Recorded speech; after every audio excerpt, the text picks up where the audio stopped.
दोस्तों, स्वागत है आपका केएसआर फैक्ट्स पर, जहां सच्ची लगने वाली डरावनी कहानियां आपको रातों की नींद उड़ा देती हैं। तो आज की कहानी है शापित थिएटर की। एक ऐसी जगह जहां कदम रखते ही जिंदगी और मौत के बीच की रेखा मिट जाती है।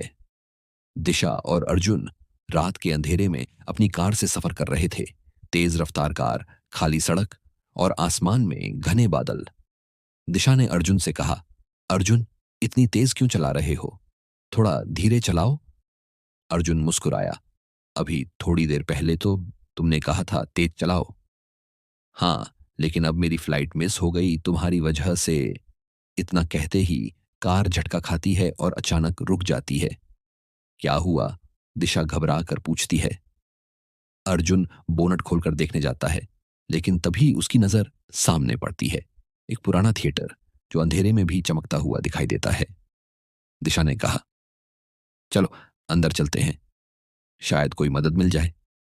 अर्जुन ने मना किया, रात के 11 बजे वहां पर कोई नहीं होगा। लेकिन दिशा जिद करती है और दोनों थिएटर के अंदर चले जाते हैं। अंदर एक नाटक चल रहा होता है, पर सारा थिएटर खाली, एक भी दर्शक नहीं। बस एक कलाकार मंच पर नाचता हुआ अजीब सी हंसी हंस रहा था। अर्जुन कहता है, दिशा देखो ना, यहां सिर्फ एक आदमी है, बाकी सारी सीटें खाली हैं। लेकिन तभी वह कलाकार नाचना बंद कर देता है। धीरे धीरे सिर उठाकर उनकी तरफ देखता है। उसकी आंखें लाल थीं, चेहरा आधा जला हुआ। अर्जुन और दिशा डर से पीछे हटते हैं और तभी वो आदमी अचानक उन पर झपट पड़ता है। दोनों की चीखें थिएटर की दीवारों में गूंज जाती हैं। अगले दिन सुबह राजन नाम का एक आदमी अपने बंगले के बगीचे में टहल रहा होता है। उसका नौकर बली आता है, साहब थिएटर साफ कर दिया, लेकिन वहां कुछ अजीब था।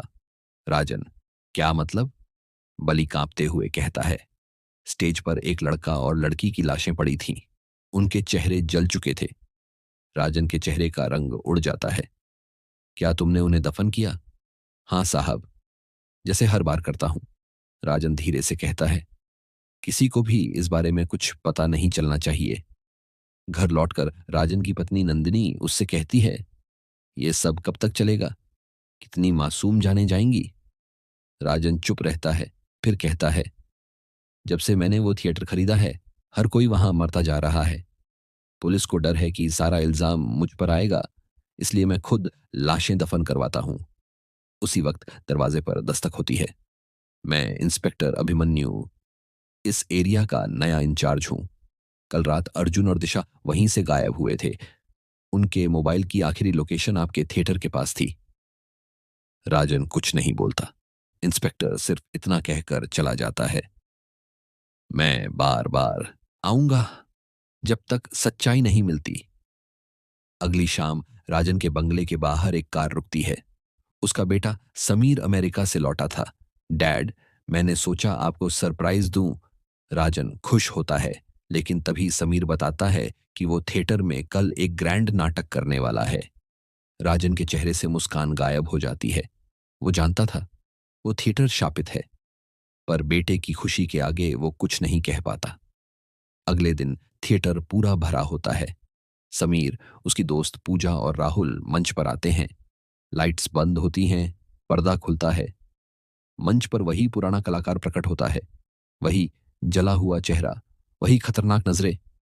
इंस्पेक्टर अभिमन्यु डर से कहता है, ये क्या है? ये नाटक नहीं, कुछ और है। और तभी ऊपर से 3 शव लटकते दिखते हैं। समीर, पूजा और राहुल के। उनके शरीर जल चुके होते हैं। थिएटर में अफरा तफरी मच जाती है। राजन और नंदिनी की चीखें गूंजती हैं। भूतिया कलाकार राजन की ओर बढ़ता है और गरजता है, ये थिएटर मेरा है, तूने इसे मुझसे छीन लिया था, मैं तुझसे बदला लेने लौटा हूं। अगले ही पल आग की लपटें उठती हैं। राजन और नंदिनी जलकर राख हो जाते हैं। वो भूतिया कलाकार इंस्पेक्टर अभिमन्यु की ओर देखता है, यहां से चला जा और कभी वापस मत आना। इंस्पेक्टर डर के मारे भाग जाता है और अगले दिन उस थिएटर के सारे केस फाइल बंद कर दिए जाते हैं। दोस्तों, कहते हैं वो थिएटर आज भी वहीं खड़ा है और हर रात वहां से किसी के चिल्लाने की आवाजें आती हैं। क्या वो कलाकार आज भी अपना अधूरा नाटक पूरा करने की कोशिश कर रहा है, या फिर वो किसी नए मेहमान का इंतजार कर रहा है? अगर कहानी पसंद आई हो तो KSR फैक्ट्स को सब्सक्राइब करें और इस वीडियो को लाइक और शेयर करना ना भूलें। फिर मिलेंगे एक नई सच्ची डरावनी कहानी के साथ।